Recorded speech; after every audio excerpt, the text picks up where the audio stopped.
From the formless perspective, Yogananda said, you're not the mind, you're not the body, remember?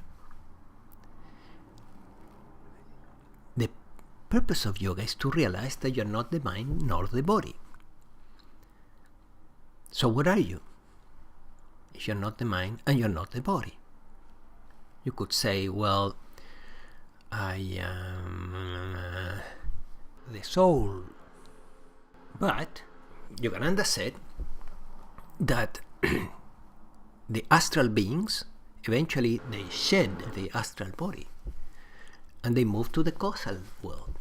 And the causal beings, eventually they shed the causal body and they become pure consciousness. It's in the autobiography.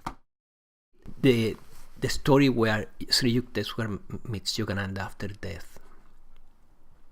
He resuscitates. And he tells him. So, what is constant? The physical body will be gone. The astral body will be gone. The causal body will be gone. And then what remains? Awareness. Throughout the whole experience, from the beginnings of an astral body that began to incarnate back and forth, back and forth, back and forth, and growing, learning, and power and knowledge and so on, there has always been there consciousness seeing through it, consciousness seeing through the physical, consciousness seeing through the astral, consciousness, awareness. And it's here right now. It has never changed. There is awareness of this moment, of all the inputs. Just notice it. It's waiting to be recognized. Are you going to recognize your true nature now, or you're going to wait 1,000 years? It's so easy to recognize that there is awareness in this moment. It's self-evident.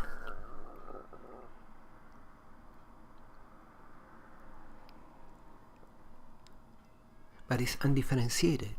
It's not personal, right? So this awareness, this consciousness, is not my awareness. Just have a look. It's undifferentiated. So it's not my awareness, it's just awareness. If you have many vessels with different colors and shape, and you put the still water in each one of them, there is the still water in all of them. If you have multiple bodies, multiple human bodies and plant bodies and animal bodies and so on, there is just one consciousness looking through all of them. One consciousness, one God. Not many beings, no, many bodies. Same in the astral, many astral bodies, one consciousness. Same in the causal, many causal bodies, one consciousness. Not many beings, one beingness. No divine beings, no, just the divine. Different bodies, different instruments of perception. We could say that the mind-body organism, which is only one thing, is the mind and the body are totally intertwined. The chemistry of the body is creating thoughts and the thoughts are creating chemistry. Is one thing.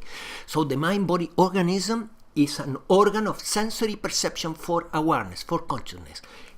Consciousness is seen through it. It's as simple as that. That there's perceiving through it. That perceiving is consciousness. That's why God is more a verb than a noun. It's a perceiving.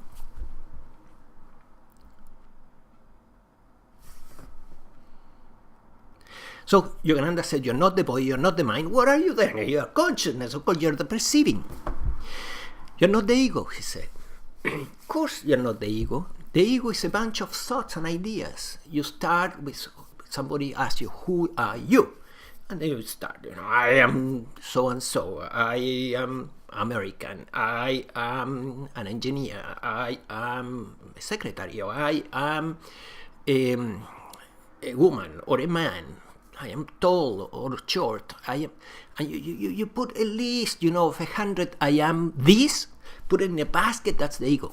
That's the whole basket of identifications. Is bunch of bullshit. It's just ideas about you, but there is perceiving of these ideas. The perceiving is you, not the ideas. The ideas are not you. They are perceived. You are the perceiving. The mysterious non-dual perceiving. You're not the ego. The ego is a false self. It's a conceptual self.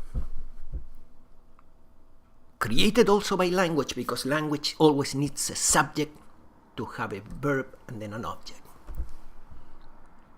This structure breaks down when you try to find the perceiver behind the perceiving.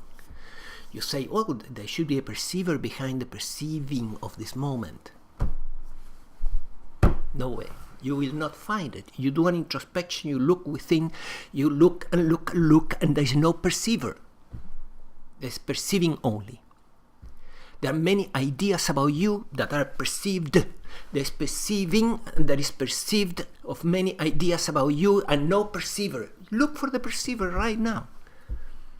Notice that the perceiving is evident. There is perceiving of this room, there's perceiving of everything around, but look for the perceiver.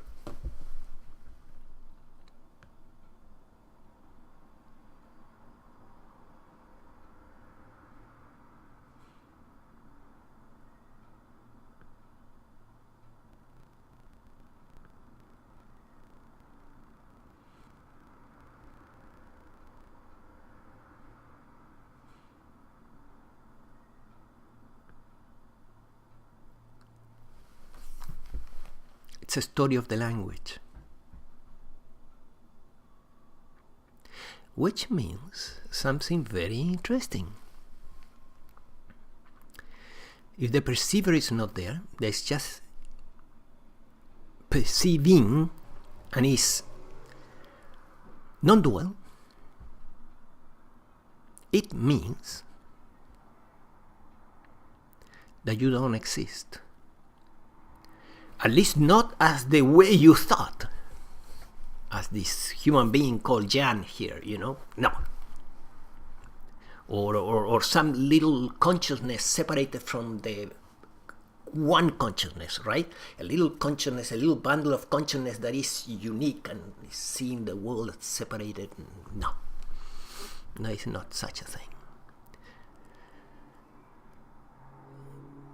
If you want to say I am something, you need to say I am this mysterious perceiving. That's the life here, and therefore you are God. There's nothing else, and we are all God. There's nothing to be proud of, proud about it. You can be really humble in the realization that you are God.